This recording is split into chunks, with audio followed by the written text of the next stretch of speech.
what's the best way to call expireds? When you're calling expireds, the sellers, honestly, they probably heard from 50 or 60 different agents already by the time you reach them. And honestly, if you listen to them, they are tired of hearing from realtors, spilling the same questions, the same story over and over again. And early in my career, I noticed the tone of the seller being exhausted of these calls, so I switched things up and I changed my approach to them. So tip number one, don't be salesy. Be empathetic, be aware of their situation, and ask questions to help them understand that you're there to be inquisitive. That kind of approach will actually help soften the call with the seller and get them to respond more positively for you. So number two, differentiate yourself, set yourself apart from the other realtors. Again, the sellers are hearing from agents calling, stating that they've sold so many homes here, so many homes there, that they have buyers for their house. Don't give them that BS anymore.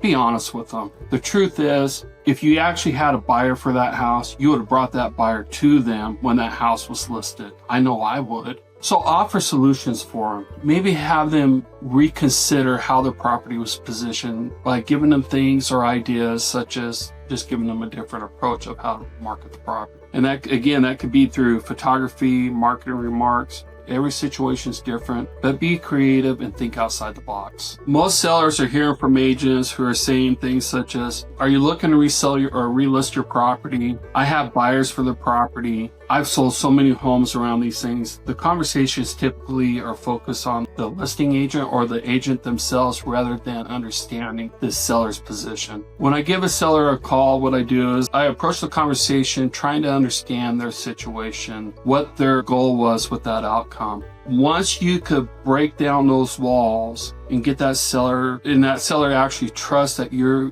inquiring what's best for them or what the situation was, you'll find that that conversation will go much smoother and it'll be more revealing of what their plans were. Their guards are down. To help a seller meet their goals, you got to come up with solutions and overcome the problems that they've had in the past. So, one thing you could do is just look at the MLS sheet or the MLS input when the listing expired. Study it, figure out what it is that the previous agent did. And I'm not saying that they did anything wrong, but what is it that you could do to enhance that property on the market for exposure? Understanding the seller's goals. A lot of people seem to think all sellers are focused on money. It's not always about the money. It could be things such as timing. It could be things such as, hey, I need to stay in this home a little longer after closing. It's things such as that. And inquiring and understanding their position is what's going to help them understand that you're actually there to help them rather than looking at a paycheck. Once you make the call to the seller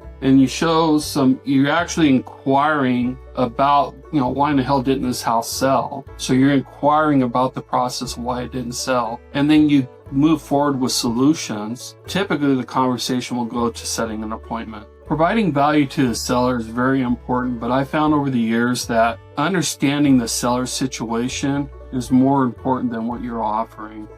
They want to hear that you are actually invested into their outcome, that you understand what they're saying. One of the biggest things I hear from sellers is, I've never heard from my agent. Okay, so that means communication is very, very important to them, and it really is for most people. So when a seller mentions something or asks a question or makes a statement, especially if you've heard the same statement over and over again, make sure you're repeating that conversation or that statement back to the seller so they know that you're actually listening and you're invested into helping them meet their goals. Toward the end of the conversation with the seller, when I'm looking to set an appointment with them, I need to understand when they're ready to put the property back on the market, if they even intend to do so. And one of those is timing. So if they're looking to put it out, in a month, I'm going to give them a follow-up call in a couple of weeks. And I'm going to ask them for permission to give that call. So let's say, Mr. and Mrs. Seller, great, you want to put your house back on the market around the first part of March. Is it okay if I give you a call